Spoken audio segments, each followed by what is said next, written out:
Welcome to Fantasy Sports Daily, powered by FantasyGuru.com. Monday through Friday at 12 p.m. Eastern Standard Time, 9 a.m. Pacific. Ray Flowers breaks it all down for you from a fantasy sports perspective.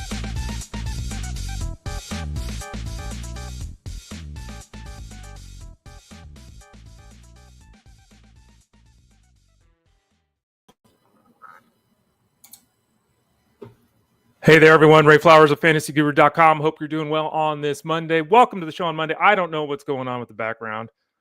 What is this? For those of you watching, you're seeing the. Luckily, there's nothing bad behind me. I don't know why the program has been doing this lately. Here it goes again. So I don't know. Maybe I'll just take the green screen down. This is starting to get a little annoying. But the bottom line is I'm here. I'm Ray Flowers. I'm with you Monday through Friday. We have been the last 2 weeks, and probably will be again this week, as Justin Fensterman is still away for the birth of his child, so he should be back next week. That's the expectation for week 1 of the NFL season, but I should be with you 5 days a week this week. 12 o'clock Eastern Standard Time is when this show goes live. I don't know what's going on with the background. We'll just play it by ear here today, folks. You can follow me on Twitter, X, Instagram, Blue Sky, Threads, all those places at the Ray Flowers. You can find me here again 5 days a week. Normally it's 4 days a week, but 5 days a week this week. I'm always with Jeff Mans on his show as well. Jeff's show basically follows this show. So we're on 12 to 1 Monday through Friday here on Fantasy Sports Daily. Jeff Mans is then on 2 to 5 p.m. So you get an hour break. Jeff Mans is on 2 to 5 p.m. Eastern Standard Time on SiriusXM Fantasy Sports Radio. I'm with Jeff on Wednesdays. So I'll be with Jeff this Wednesday, of course. You can find our live stream on Tuesdays over at fantasyguru.com. I think it's at 7 o'clock Eastern Standard Time. You can go to fantasyguru.com, click the Elite Plus tab at the top of the page, and find this show catalogs if you want to listen to any past shows. You can find Armando Marsal's podcast, Justin Fensterman's podcast, Jeff Mann's podcast. Click that Elite Plus tab at the top of the page at fantasyguru.com. You can also type in Fantasy Sports Daily to wherever you listen to podcasts to be able to find the show. And for those of you that want to interact live or watch what's going on at some point, 3 places that you can do that. YouTube.com/@ElitePlusNetwork, Facebook.com/FantasyGuruHQ, and Twitter X @FantasyGuruSite. Those 3 places get going. Okay, let's see. Now my mouse is not working. What is going on here? Let's throw it up here on the screen. This is what we're talking about today. Monday is the only day of the week where we talk all baseball. Haven't decided if we're going to change it. I think we kind of got to change that once football starts. So maybe one more week of this. We'll still talk baseball on the show, but I can't. Once football season starts, we can't be doing baseball on Mondays. So we'll probably end up doing all review of the weekend action on Mondays, meaning we'll have baseball talk Tuesday through Friday, once the football season does begin. Today we'll talk about the waiver wires, right? Who was added this weekend? What was the cost, the price points, the interest levels? We'll talk about a bunch of players, some speculation on who might be called up soon. Talk a little bit about that. Reviewing Kyle Tucker, Randy Arozarena, Kyle Teel, Colson, Montgomery, Jock Pederson.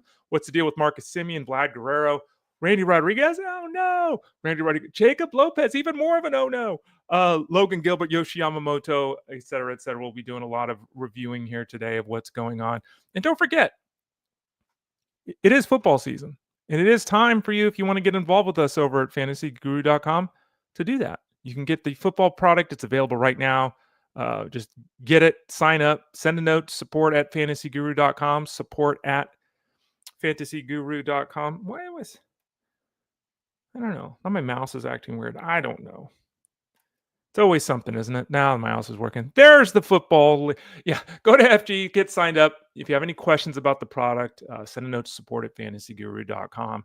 We have all the rankings you could want. We have articles. We're in Discord all day, all these kind of things over at fantasyguru.com. It's a great football product, a great team. Podcasts, videos, live streams, articles, chat rooms, all that stuff. Click the subscribe tab in the top right corner or send that note to support at fantasyguru.com if you have any questions about the product. But you can get signed up now for seasonal, DFS, and wagering. You can get 2 of the 3. You can get all 3. Remember, the seasonal product is all year long, so it's not just a preseason product. Get signed up over at fantasyguru.com. All right, let's throw the baseball back up on the screen. And I'm going to keep my face small today because that thing keeps going in and out. I don't think we need to see my face. I don't know. Let's give it a shot. We'll see what happens. John G, before we dive in here, John G says the following. My fantasy baseball season's over. Third highest point scored in the league and missed the playoffs due to head-to-head loss in the middle of the season. Scored 2 weeks worth of points more than the guy who got in.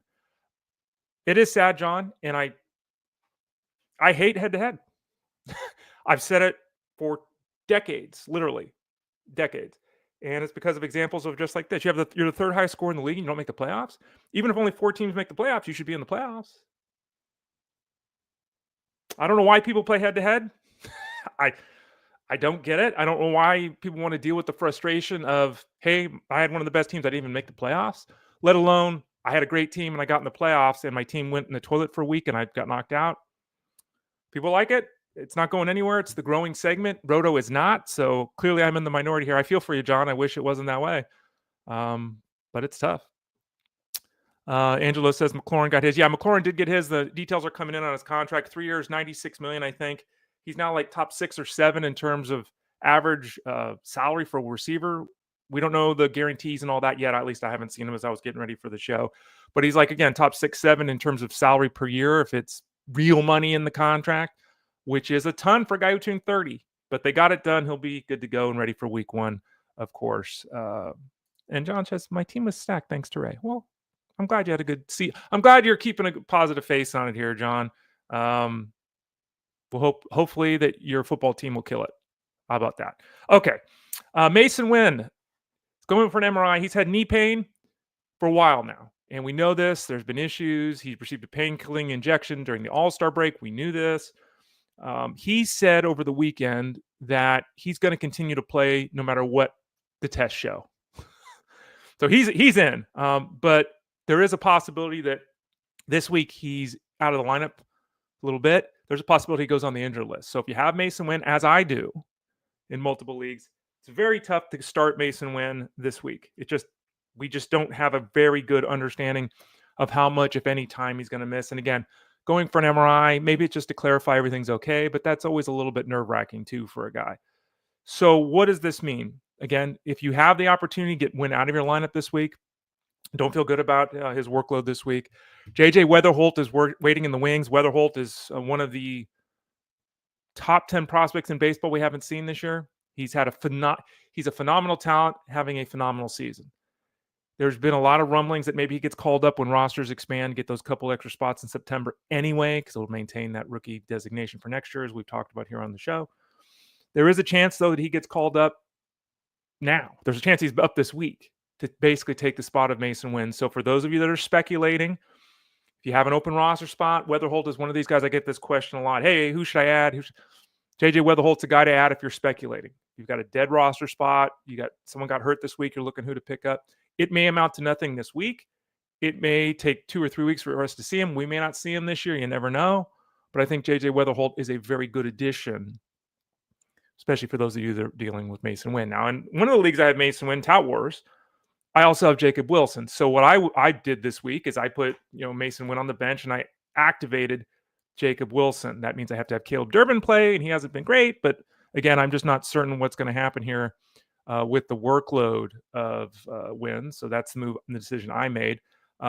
Wilson has returned, and in the 3 games he's been back, he's got 5 hits. He's got a home run. He's got a double. He's driven in 4 runs.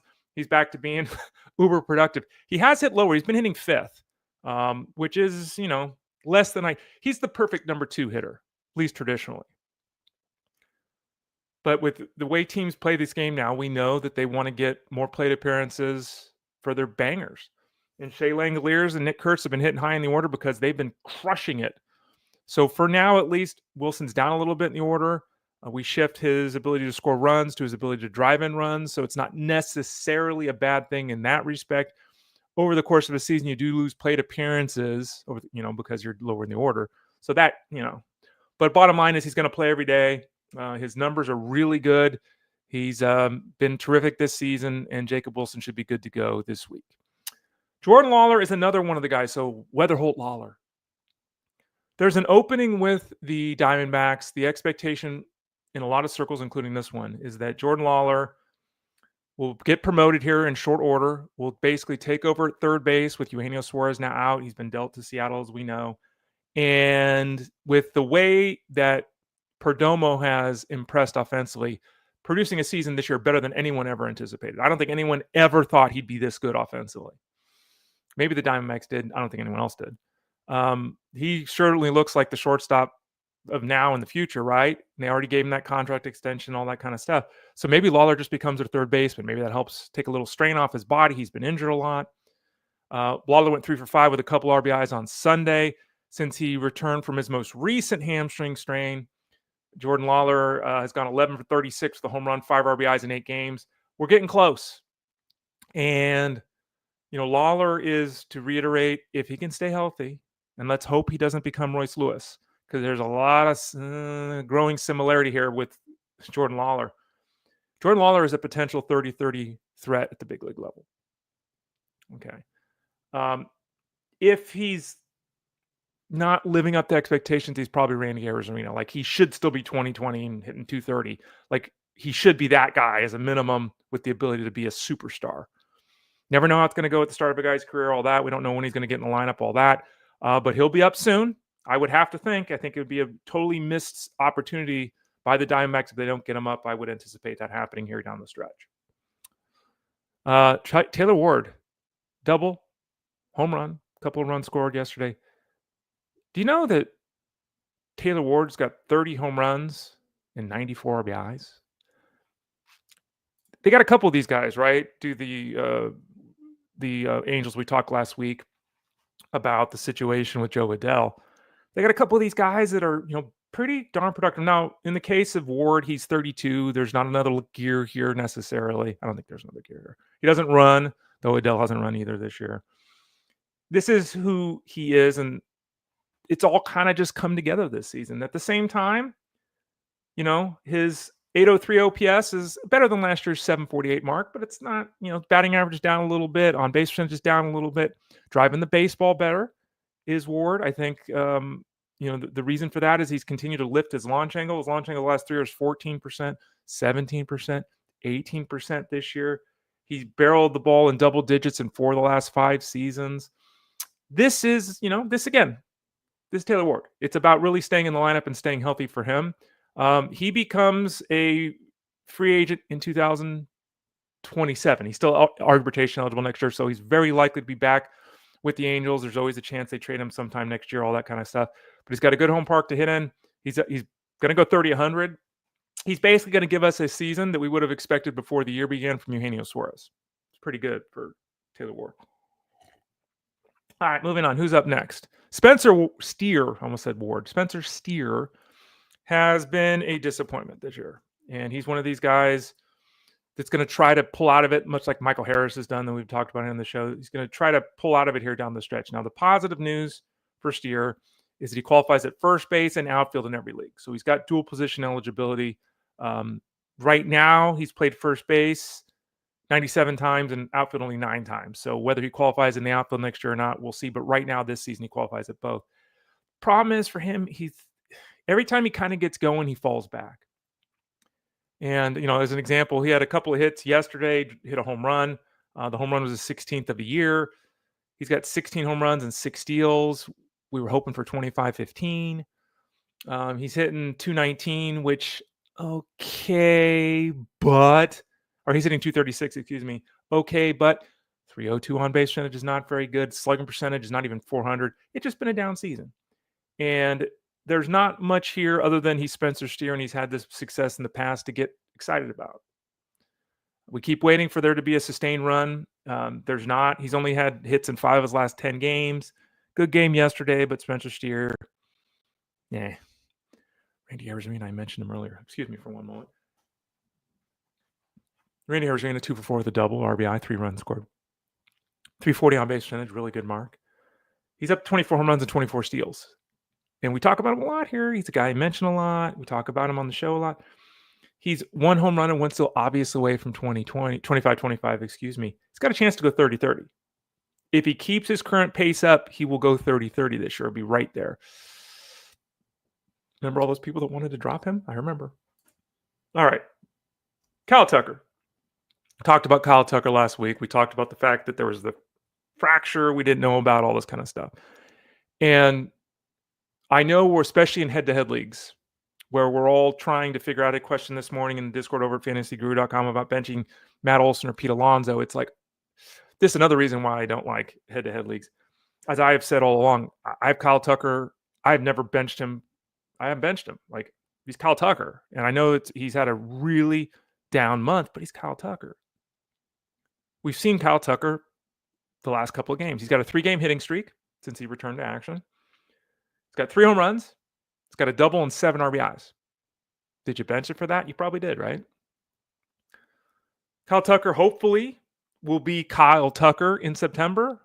The last couple of days should make everyone sigh of relief, right? Hopefully he's healthy enough, right? He's gotten through the injury. We didn't hear about it, but he dealt with it. It sounds like he's beyond it now. Let's see. It's not out of the realm of possibility at all. Because remember, Cubs are playoff push. Tucker's in a contract push. He's looking to get $300 million in this offseason. I'm not going to put past Kyle Tucker having 5 or 6 home runs, 5 or 6 steals in September and batting 280. Like, this could happen still, despite what has occurred here of late with Kyle Tucker. Last handful of games, looking pretty damn good. 4 extra base hits in 3 games. Talking about a guy who's on it right now, and he's somebody that we've talked about. I've talked about adding him. We talked about when he was called up. I've talked about adding him in my leagues. Kyle Teel of the Washington, the White Sox. Anyone been paying attention to what Kyle Teel's doing here? Well, let's look at this. In 4 of the last 6 games, he has at least 2 hits. He's also gone deep 2 times in that time frame with 9 RBIs. Or 8 RBIs, excuse me. So his last 6 games, 2 home runs, 8 RBIs. He's 11 for 23, which is almost 500. The last 2 weeks, he's hitting 385 with the 455 on base percentage. The last 3 weeks, he's hitting 310 with a 385 on base percentage. He's a really good offensive player for the catcher position. Not going to steal bases. He's got 2. He's not going to run. But there's a very good offensive game here. And on the course of the season, we're talking 50 games as a rookie, or 51 games, hitting 280, which is 283, which is great for a catcher. 375 on base percentage, which is terrific for a catcher. It's really good for anybody, right? He's got a really nice approach.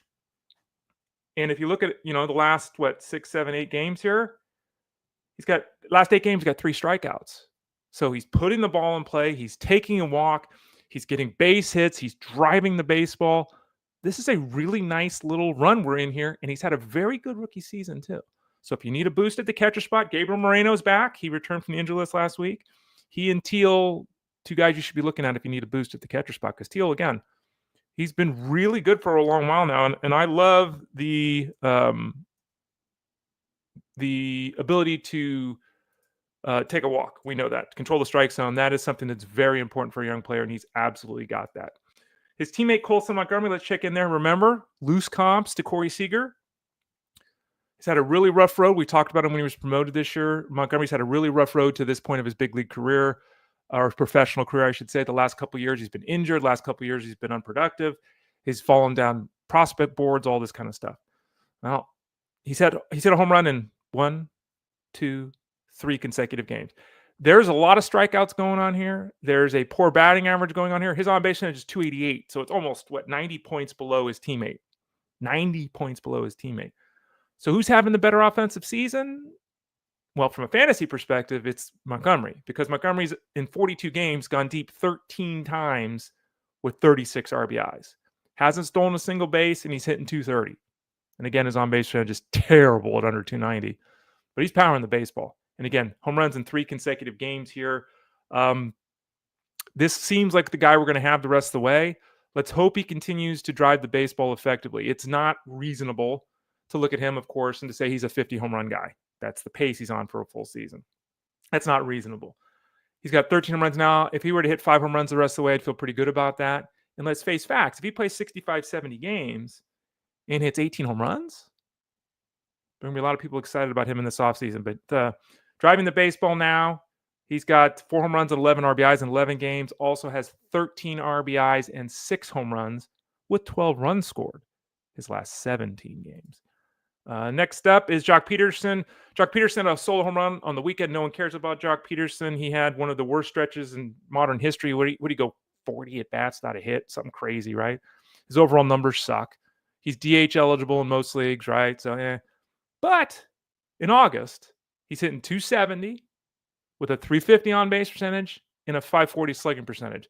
This is the Jock Pederson that the Rangers signed. This is who they wanted. This is who they expected to get, that lefty to smash right-handed pitching. He's also hit 6 home runs in August.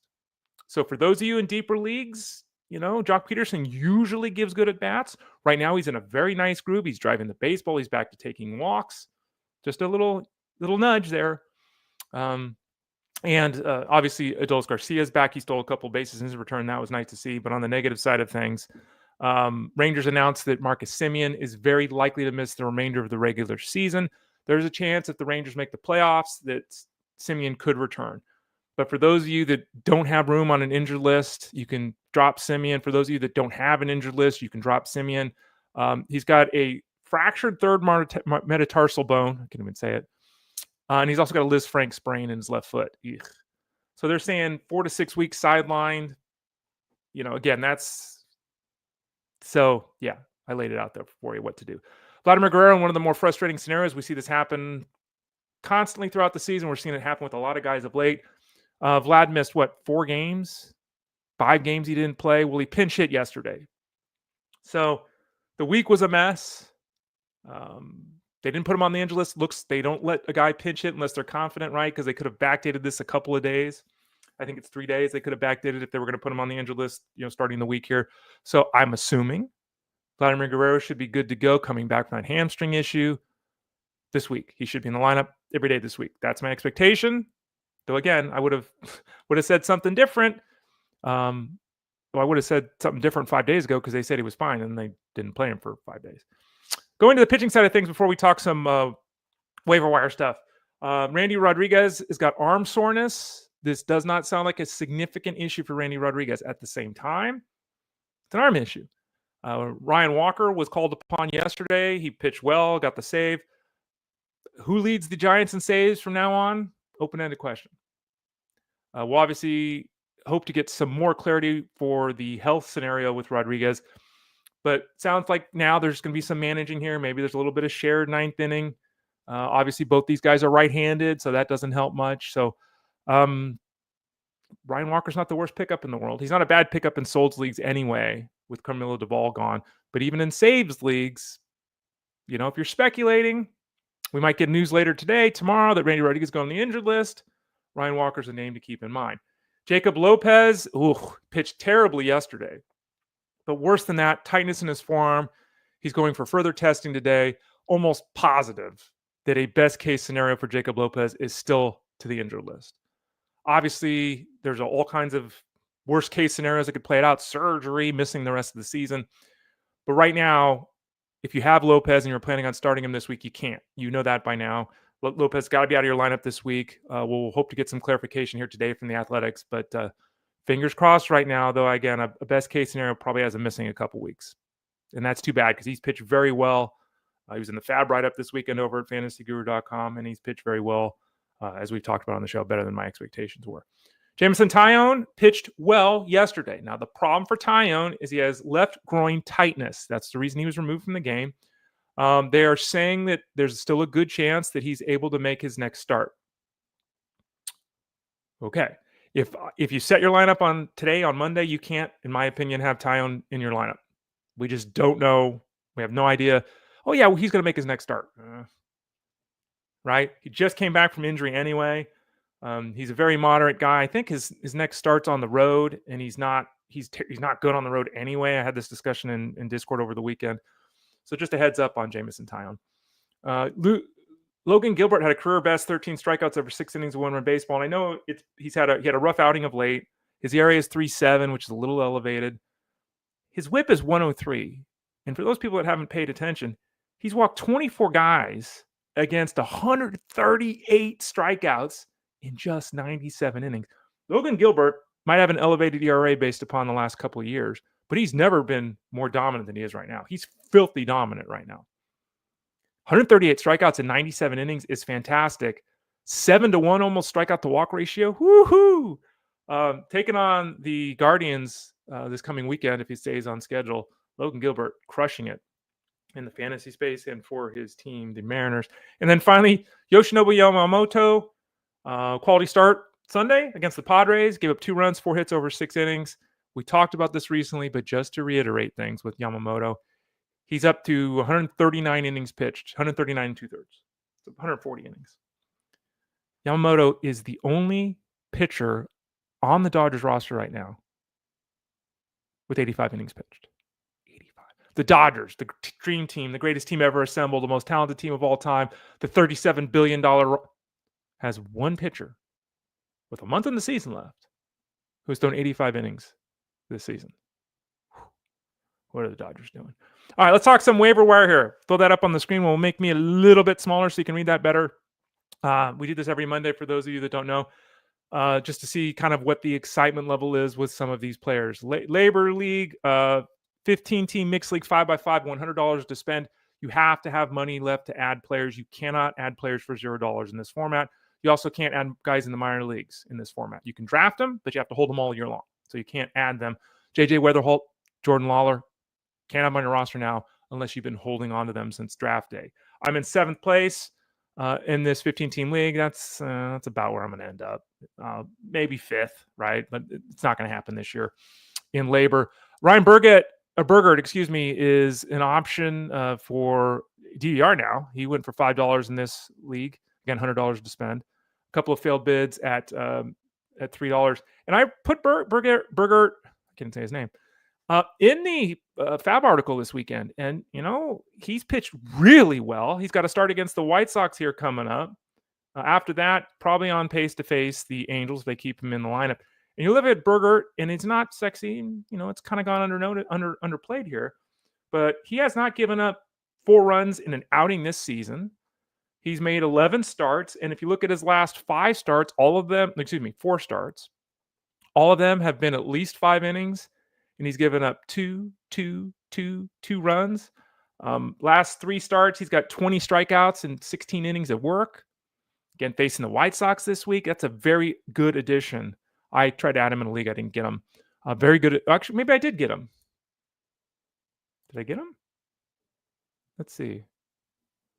No, I didn't get him. We'll go through it in a bit here. Parker Messick, who I wrote about last week at fantasyguru.com.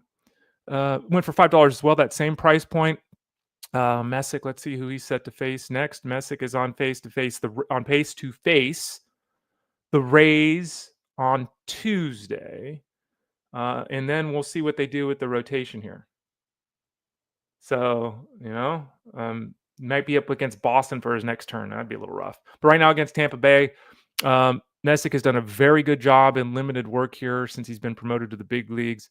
6 2/3 innings, 6 strikeouts, 1 walk in his first effort. So his second start, we'll see going. I would have preferred Burgert over Messick. They did go for the same price here in this format. We talked about Nathaniel Lowe. He also went for $5. Failed bids of 4, 2, and 2. We talked about him taking over first base for the Red Sox. So he was added there. Lowe, again, disappointing overall season, sure. But Fenway, playing in that lineup with the Red Sox, doing some things. He's now got a 5-game hitting streak. He's driven in multiple runs in 4 of 9 games. Last 2 games out, 2 hits each effort, RBI. Again, 15-team mixed league for a corner infield spot, $5 for Nathaniel Lowe. Jeremiah Jackson went for $3. Jeremiah Jackson, no one's talking about Jeremiah Jackson. I looked at Jeremiah Jackson myself in multiple leagues. Jeremiah Jackson is basically taken over the right field spot, I think it is, for the Orioles. 19 games, 333 average, 830 OPS. The last week, he's got 5 RBIs and a home run in 6 games. Nice addition here for $3. He also had failed bids of 2, 2, and 2. Jared Troy-Eo, who went for $2 here, qualifies all over the place, like every infield position almost. He's in a very nice, we're talking about him this morning in Discord over at FG as well. Qualifies at first base, second base, third base, shortstop, all of those places if you have 10 games as a limit. He's played more than 10 games at all those positions. The last 21 games, he's hitting .324 with a .918 OPS and 4 steals. So 4 thefts in 21 games. In the last week, he's 8 for 18 with 2 home runs and 2 steals. So this is obviously not who he is. This is not. I'm looking at RT Sports. He's rostered in 1% of leagues on RT Sports. So, but qualifies all over the board in a very nice group offensively, and it's been that way for about a month now. Nice addition, given that flexibility for $2. Jake Mangum for $2. Edgar Guerrero for $2. They'll bid for $1 there. Obviously, playing the game of filling out rosters with injuries, all that kind of stuff here.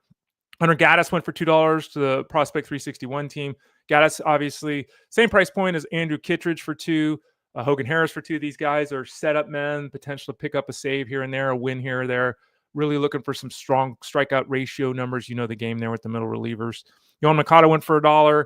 Trevino went for $1. Armstrong for $1. Armstrong for $1, got some ninth inning potential there. It really does. With the Rangers. So, okay. And then Taillon Walker for $1. Walker set to face. Let's pull it up here. What's his next outing as the Phillies try to keep this sucker going? Set to face the Mets in New York. And then probably the Brewers in Milwaukee to start next week. Moncada. I mean, look. It's Yohan Moncada. We'll say. He's got 3 home runs in the last 6 games. And the last 2 weeks, he's hitting 300 with 1,000 OPS. Have at it. Yohan Moncada. Okay, the FSGA League. In the FSGA League, I'm in 6th place out of 14 teams. This is the one league of the 3 we discussed where waiver wire is open on Monday. So you can do the add drop thing. I actually did that this morning. Who did I add? I think this is the league I added Trio. Yeah, I added Trio. I can't say his name. I added him myself this week in this format. I dropped Kyle Leahy.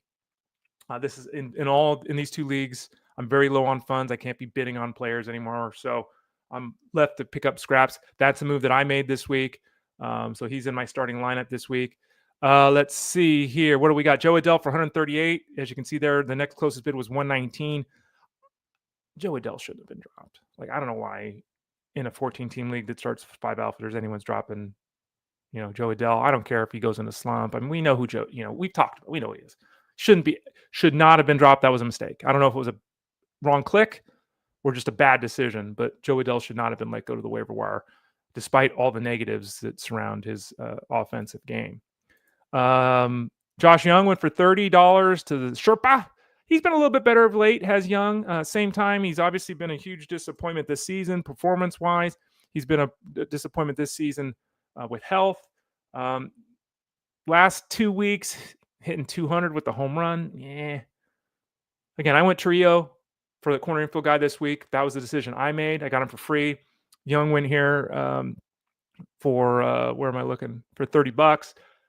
Who's the better player? Josh Young. Who's the better guy right now? Not Josh Young. Nathaniel Lowe for 28. McNeil for 28. I wrote about McNeil's interesting. McNeil's got a little bit of a shoulder issue that he's dealing with. McNeil's a guy that I would have loved to have added, but simply didn't have the funds to do that. I think what am I at? Let's look this up. I think I'm at like $30. Let's see. Team waiver wire. I'm down to $10. So I got nothing left. McNeil's dealing with a little bit of a shoulder issue. He's out of the lineup a little bit last week, but he does qualify at multiple positions. The last month, he's been back to being Jeff McNeil. He's hitting 280 with an 830 OPS. The last 11 games, 3 home runs, 10 RBIs, 9 runs scored. He's 6 for his last 17 with 3 home runs. A very good addition there because he could hit 280 the rest of the way. And he's not a power hitter. He's shown that here of late. He's not a power hitter, but he could hit 280 with 4 or 5 home runs the rest of the way, steal you a couple bases maybe, qualify at multiple positions. A good addition there at that price point. Nathaniel Lowe, we talked about, $28 here, 2 failed bids of 24, so very tight bidding there for him. Messick, who we just discussed, failed bid of $2, the winning bid at $25. Gavin Sheets for $22. Sheets, we talked about him last week, right? Gavin Sheets continues to be quite effective. He's not in the lineup every day, but he does qualify at 2 positions. And, he's 12 of his last 39, hitting 300 with 1,000 OPS. Now, 39 at-bats over 3 weeks, but, there it is. Actually, it's over 4 weeks, excuse me. Jeremiah Jackson for 22 with the field bid of 4. Jason Alexander. Alexander came up multiple times in the chat room over the weekend. Alexander is set to face the Rockies on Thursday in Houston. He's a solid play there. Rockies obviously aren't very good. Houston, the home park for Alexander. I don't know how many. We're all waiting to figure this out. Like, are they staying with a 6-man rotation, the Astros? Is that going to include Alexander? Are they going to go 5-man rotate? For now, he's scheduled to make the start. Beyond that, I mean, if Garcia's back, and Arrigetti's back, and Javier is back, and McCullers is back, I don't know how he stays in the rotation. Excuse me, but for now, it looks like Alexander will make one more start, and it's a very good one at that price point of $9. Starling Marte went for 8. Why the hell would anyone add Starling Marte? Starling Marte's killing it. He's killing it of late. Now, he doesn't play every day, and that's an issue. But he's 10 for his last 24 with 2 home runs and 2 steals. He's 17 for 51. So his last 16 games, 4 home runs, 2 steals, batting .333 with 1,000 OPS. 2 home runs and 2 steals, by the way, came last week while he went 6 for 14. So he's killing it. He's not playing every day, but he is killing it right now. Obviously, injuries are always an issue for him. 7 steals on the year. I mean, again, you really need him to run at this point of his career. You know, maybe he can resurrect it. He could have a great September. Like, that totally could happen. But again, we're in a 14-team league, the starting 5 outfielders. In your setup, you probably don't really have a need for Starling Marte. Carson Williams, who I wrote about last week. Carson Williams, who we talked about on the show. Look at this. $6. There were 2 bids of $6. There's the potential for Carson Williams to have a Randy Arozarena finish. We talked about this last week. There's the potential he's back in the minors in 10 days. It's rare you will see a talent of this level generate so little interest and so low bids, even at this point of the season. But no one was really willing to put their... I mean, Nathaniel Lowe went for 28. Jeff McNeil went for 28. Carson Williams went for $6. Braxton Ashcraft went for $2. Alec Thomas for $1. And Ian Seymour for $1. Finally, Tout Wars. This is the league that is different. I am still, let me verify this, holding on to 3rd place, though I'm quickly getting close to falling into 4th. I have 104 points. 4th place has 100 points. Greg Jewett and Ryan Boyer battling it out, 121 and 118. So I have no chance to win the league. I'm hoping to finish 3rd. $1,000 to spend. This league is also a league where you add a player. He has to go into your lineup that week. On-base percentage instead of batting average. On the pitching side of things, sold instead of saves. And innings pitched instead of wins. So let's pull up the bidding here. Transaction logs, view Bidmaster results. Bidmeister results, I can't even talk. Okay, here we go. I tried to purchase Burgert for $17. He went for $22. Oh! Probably should have done a little bit more aggressive. Here was my thing, though. I tried to make 3 moves, and I wanted to make my 3 moves for around $100, leaving me about $70 for the rest of the season. Will I regret not going that extra couple bucks on Burgert? I think I had 24 as my first bid. So I would have got him. It was 22 that he went to DVR. And keeping Jeff Springs. Yeah, I don't know about that. But anyway, just a situation, again, where we're talking about finances getting in the way. As you can see there on the screen, Del Castillo was a catcher that I added for $13. I lost Tyler Stevenson. I mean, this catcher thing, right? When you're playing 2 catcher leagues, it's just a mess. Del Castillo should continue to see a lot of time at DH and to be the backup catcher to Moreno, who's back now. So, you know, again, as a second catcher in a 15-team mixed league, Del Castillo is a very solid option. Blake Perkins, who was really good for a while, gone. Colton Cowser for $76. Now, that was my big spend. The highest other bid on Cowser was $37. So I did overspend there.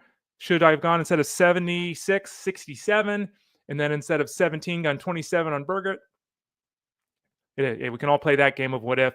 But the bottom line is I wanted to add Cowser. Cowser got a couple home runs, 5 RBIs here the last 6 games. His season has been messy. His season has not been good. He also has a 5-game hitting streak right now. He's gone deep in 2 of 3 games. Let's go, right? Like, I'm really hoping that we'll see the guy we saw in the second half of last year in particular return this season. It's easy to forget. But last year in his first full season, he had 24 home runs, 69 RBI, stole 9 bases. You know, it's on-base percentage league. It was 320 last year. I'd be okay with the 320 mark this year. It's 320 the last week. So I went for it with Colton Cowser. Again, Perkins had like 2 hits the last 2 weeks. It was really bad. As you can see there, Josh Lowe for 36. Lowe is, Lowe has been really interesting this season because he's had so many starts and stops with his health that it's really tough to get excited about him. But, the last week he's stolen 5 bases. And again, this is, his bat against Cowser, I think, is similar. But Lowe definitely has a higher upside in the steals department. That said, he's got a 304 on base percentage on the year. Again, the last, let's see here, the last 14 games, last 13 games, he's stolen 7 bases. Hasn't gone deep once. Got a 298 on base percentage, so he's not hitting well per se. And if you look at his strikeout columns, he's got 1, 2, 3, 4, 5, 6 of his last 10 games. He's had at least 2 strikeouts. Is what he is. Good addition at that price point in a league that starts 5 outfielders, especially for that speed piece. Gabriel Moreno went for 36 to Greg Jewett. Again, I went to 13 for Del Castillo. So would I rather have Moreno? Yeah, but it was 3 times the price basically. Brad Keller for $5. Remember, this is a Souls League. Brad Keller's been really good this year. Amazingly, a completely failed starter. Completely failed. Gone to the bullpen. Been damn good for the Cubs. I don't know how many people noticed this. If you're in a Souls League, you probably noticed. But he's got 21 holds. He's got a 2.3 ERA and a 1 WHIP. That's some seriously good work for a guy, again, who's a completely failed starter. Last year, he had an ERA of 5.4. The year before that was 5.9. His WHIP the last 2 years, 1.6. He was terrible. Moved to the bullpen, the Cubs. Really working out well this year for Keller.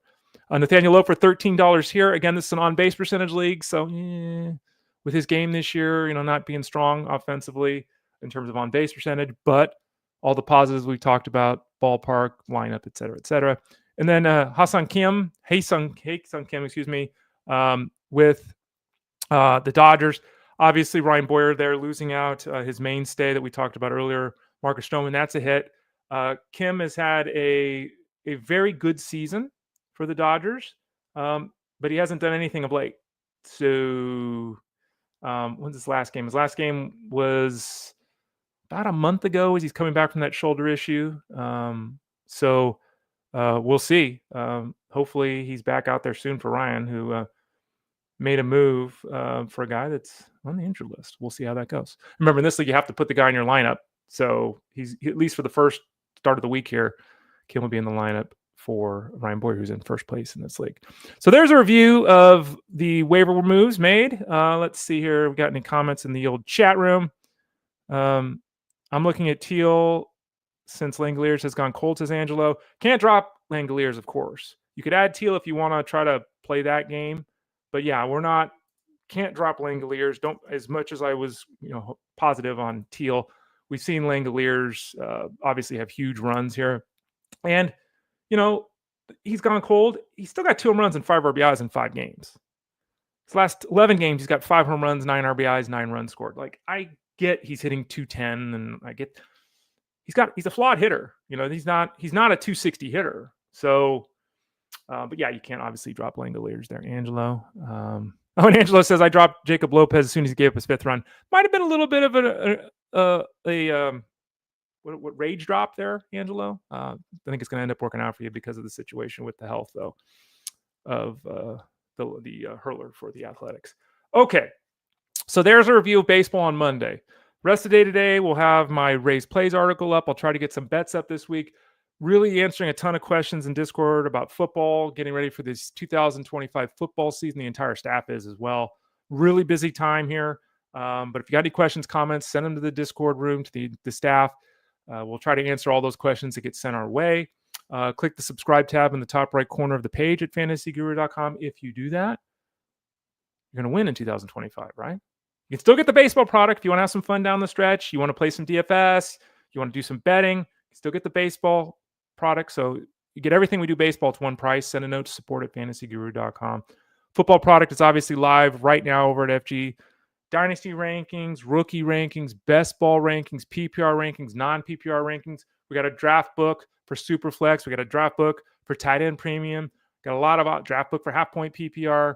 Lots of options for you to get those rankings and get all those things put together. to help you have success. Click on that subscribe tab in the top right corner. Get signed up to become part of the largest active community in fantasy sports. All right, so I'm Ray Flowers. I'll be back again with you tomorrow. Same time, 12 o'clock Eastern Standard Time. We go about an hour each day, a little bit less today. Most days we go about an hour.